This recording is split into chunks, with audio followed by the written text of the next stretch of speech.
Hey, so welcome back to the most innovative shipping container channel on YouTube, Simple Shipping Containers. We're based in Wichita, Kansas, and we like to think that we bring you ideas and show you things that help you kind of think about how you're going to modify your container, how we do it, and we don't always do everything maybe exactly how anyone else would do it, and there's no exact right way to do everything.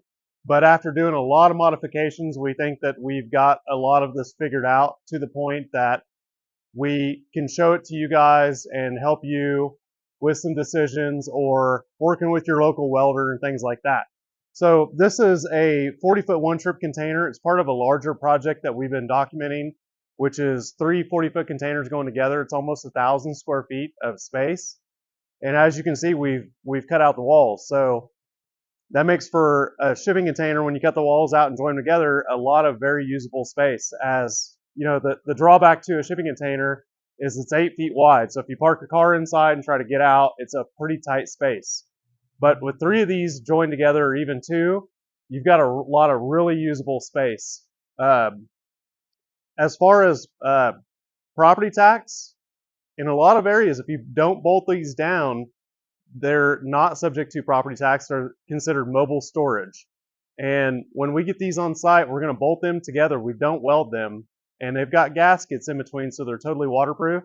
But basically, you can break them back apart, ship them. These are all normal loads. They're not wide loads. And shipping and setup is just not that costly with any of this container stuff. So works really well. They're really cost effective when you do it this way. Have them in separate pieces. So today we've been installing the garage doors. We shot some of that. So I want to go into a little bit more detail with how the garage doors went in and some of the things that we do on that, or how we do it. And we're always open to ideas and suggestions. So let us know if you've got any ideas. I'd love to hear it. So let's flip around and take a look at this and talk about the doors and install and where we're going next with this a little bit. So as we've kind of talked about, we've got the sidewalls cut out of these, and then we put an I-beam on top.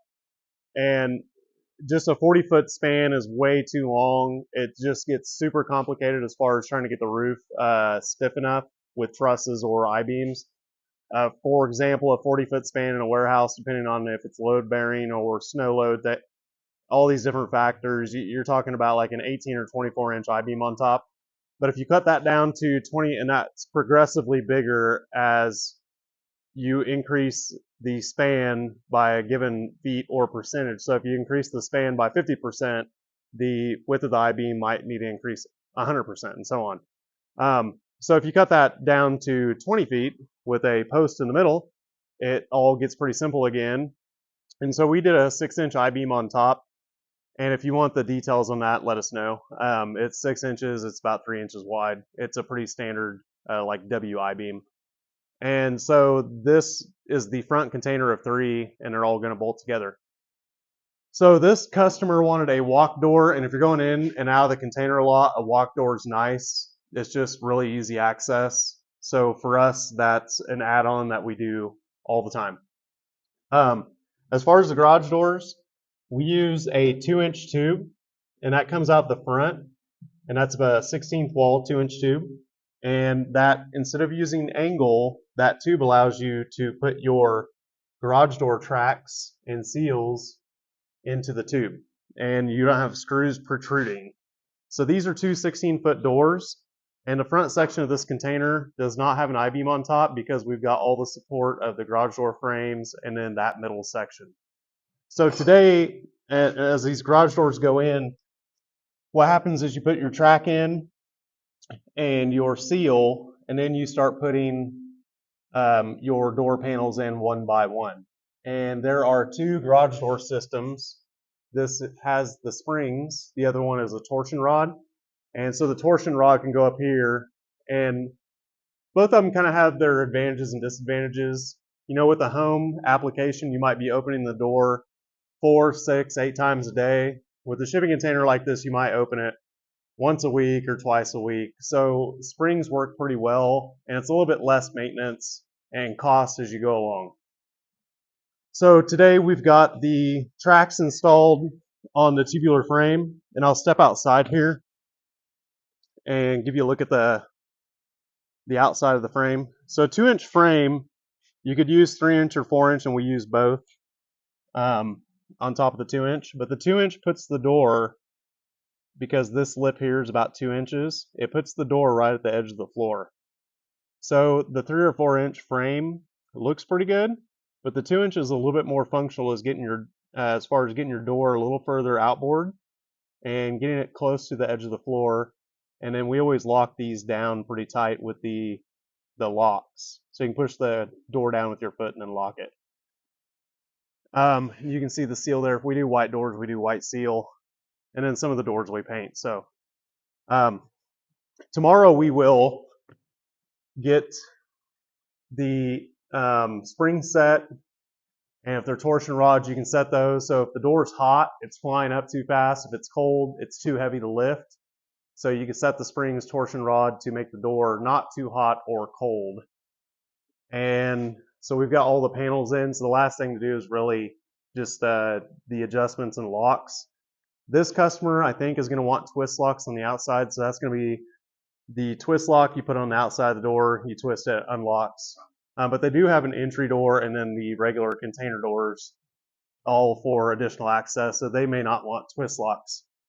But if you do put a garage door on a container and you don't have a walk door, it's pretty nice to have a twist lock, because that garage door is a little bit easier to go in and out of than your container doors in some situations. So we can buzz over here and look at the other 2 containers, and this will go outside tomorrow and get mated up with those.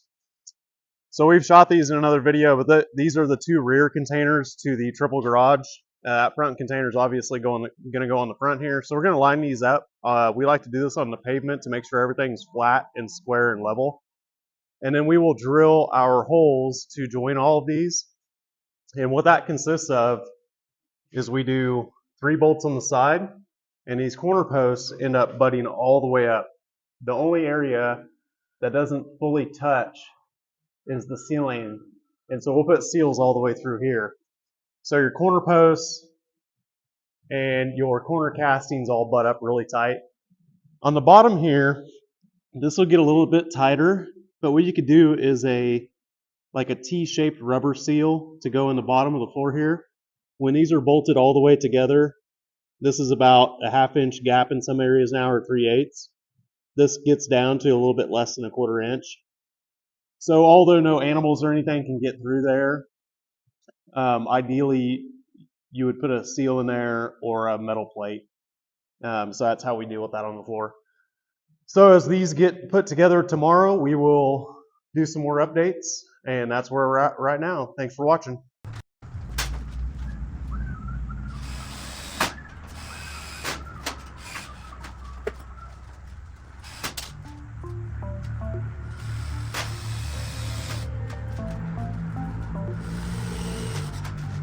Thought I could escape you. Thought I could hide the fact that I really want you. But here I am running back on a way through. 'Cause you could be running back to you. Could be running back. I've been on a run from you, but you keep me running back to you.